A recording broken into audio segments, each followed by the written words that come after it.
মুহূর্তে আপনাদেরকে সব থেকে বড় আপডেট দিতে চলেছি। এসআইআর এ বাংলায় বাদ পড়েছে 10 লক্ষ নাম, এগিয়ে কোন জেলা, দেখুন বিস্তারিত খবরে। এদিকে 10 বছর পর জেগে উঠল ইথিওপিয়ার আগ্নেয়গিরি, দিল্লিতে উঠছে ছায় ব্যাহত বিমান চলাচল। ডিসেম্বর থেকে বাংলায় আর বিনামূল্যে মিলবে না রেশন, বিশেষ অভিযান সরকারের। এসআইআর নিয়ে এবার কমিশনকে জোড়া আক্রমণ মমতার, অভিষেকের মিলল জবাবও। শেষ হলো পথ চলা, প্রয়াত অভিনেতা ধর্মেন্দ্র। অবশেষে পারদ পতন বাংলায়, উঁকি মারছে শীত, কেমন থাকবে আগামীকালের আবহাওয়া, জানুন বিস্তারিত খবরে। এতক্ষণ শুনলেন সংবাদ শিরোনাম, এবার আসছে বিস্তারিত খবরে। এসআইআর প্রক্রিয়া নিয়ে রাজ্য জুড়ে যেন বিতর্কের ঝড় বইছে। কখনো কাজের চাপে বিএলওর মৃত্যু, তো কখনো আবার 2002-এর তালিকায় নাম না থাকায় ভোটারের সুইসাইড। সব মিলিয়ে আতঙ্কের বেড়াজাল তৈরি হয়েছে। এমন অবস্থায় এপিপি আনন্দের রিপোর্টার চাঞ্চল্যকর তথ্য প্রকাশে এলো। রাজ্যের ভোটার তালিকায় বিশেষ নিবিড় সংশোধনে আপাতত 10 লক্ষ ভোটারের নাম বাদ পড়ার হিসাব পেল নির্বাচন কমিশন। অর্থাৎ এ পর্যন্ত প্রাপ্ত তথ্যের ভিত্তিতে ওই সংখ্যক ভোটারের নাম সম্পূর্ণ বাদ যাচ্ছে বলে তাদের প্রাথমিক ধারণা। বুথে বুথে বিএলওরা এনুমেরেশন ফর্ম সংগ্রহ করার সময় নজরে রেখেছে কাদের কাদের ফর্ম পূরণ হয়েছে এবং কাদের কাদের ফর্ম পূরণ হয়নি। আর এই হিসাবের ভিত্তিতে কমিশনের তরফে জানা গেল আপাতত রাজ্যের ভোটার তালিকার বিশেষ নিবিড় সংশোধন বা এসআইআর এ 10 লক্ষ ভোটারের নাম বাদ গেছে।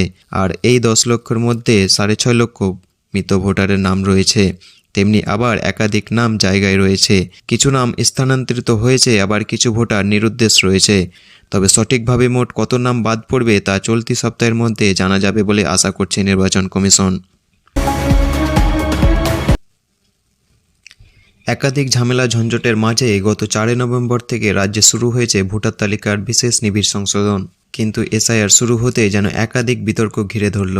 সম্প্রতি বিএলওদের উপর অত্যাধিক চাপ দেওয়ায় আত্মঘাতী হওয়ার ঘটনা ঘটেছে রাজ্য জুড়ে। এমনকি কয়েকজন ভোটারও আত্মঘাতী হয়েছে ভোটার তালিকায় নাম না থাকায়। আর তার সেই কারণে কমিশনের গাফিলতিতে বহু মৃত্যু হচ্ছে বলে কটাক্ষ করেছে তৃণমূল। এমন অবস্থায় নির্বাচন কমিশনের বিরুদ্ধে পক্ষপাতিত্বে অভিযোগ তুলল শাসক দল, পাল্টা জবাব দিল বিজেপিও। কিছুদিন আগে মালবাজারে কাজের চাপে বিএলও মৃত্যুর ঘটনা নির্বাচন কমিশনকে চিঠি লিখে এসআইআর প্রক্রিয়া স্থগিত করার দাবি জানিয়েছিল মুখ্যমন্ত্রী মমতা বন্দ্যোপাধ্যায়। এমনকি কৃষ্ণনগরে বিএলওর মৃত্যু ঘটনাতেও কমিশনকে দুষেছিল মমতা। এমন অবস্থায় এসআইআর এর জন্য রাজ্যে 1000 ডাটা এন্ট্রি অপারেটর ও 50 জন সফটওয়্যার ডেভেলপার নিয়োগ নিয়ে কমিশন ও রাজ্যের সরকারের টানাপোড়েন। ফের জ্ঞানেশকে চিঠি লিখলেন মমতা। আসলে কমিশন রাজ্যের এসআইআর কর্মসূচি ক্ষেত্রে আগামী 1 বছর স্থায়ী কর্মীদের প্রয়োজন। কিন্তু অভিযোগ, রাজ্যের মুখ্য নির্বাচনী আধিকারিকদের দপ্তর নাকি জেলা শাসকদের চুক্তিভিত্তিক ডাটা এন্ট্রি অপারেটর বা বাংলা সহায়তা কেন্দ্র থেকে কাউকে নিয়োগ করতে বারণ করেছিল। আর তাতেই প্রশ্ন তোলে তৃণমূল। রাজনৈতিক দলের স্বার্থসিদ্ধির জন্য এই কাজ কিনা তা নিয়ে প্রশ্ন উঠছে।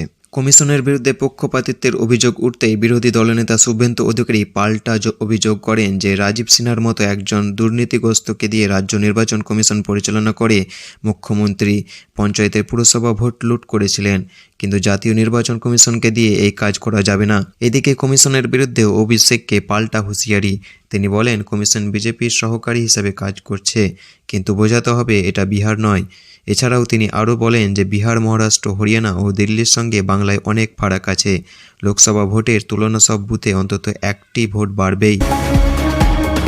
অবশেষে সুখবর শীতপ্রেমীদের জন্য, কিছুটা পারদ এবার পড়তে চলেছে পশ্চিমবঙ্গে। কিছুদিন আগে আবহাওয়ার খামখেয়ালিপনার কারণে ঠান্ডার কিছুটা কমে গিয়েছিল। ফলস্বরূপ দিনে তাপমাত্রা এবং রাতের তাপমাত্রা অনেকটাই বেড়ে গিয়েছিল।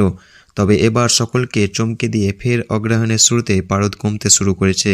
তবে আবহাওয়া দপ্তর বার্তা, এখন জাঁকিয়ে শীত পড়ার সম্ভাবনা নেই রাজ্যে। আবহাওয়া দপ্তর সূত্রে খবর, 25শে নভেম্বর দক্ষিণ পশ্চিম বঙ্গোপসাগরে শ্রীলঙ্কা উপকূলের কাছে আরও একটি নিম্নচাপ তৈরির পূর্বাভাস রয়েছে। আজ সকালে সেটি মালয়েশিয়া এবং সংলগ্ন মালাক্কা প্রণালীর উপরে অবস্থান করেছে, যা আগামী 24 ঘন্টায় দক্ষিণ আন্দামান সাগরের গভীরে নিম্নচাপে পরিণত হয়ে যাবে।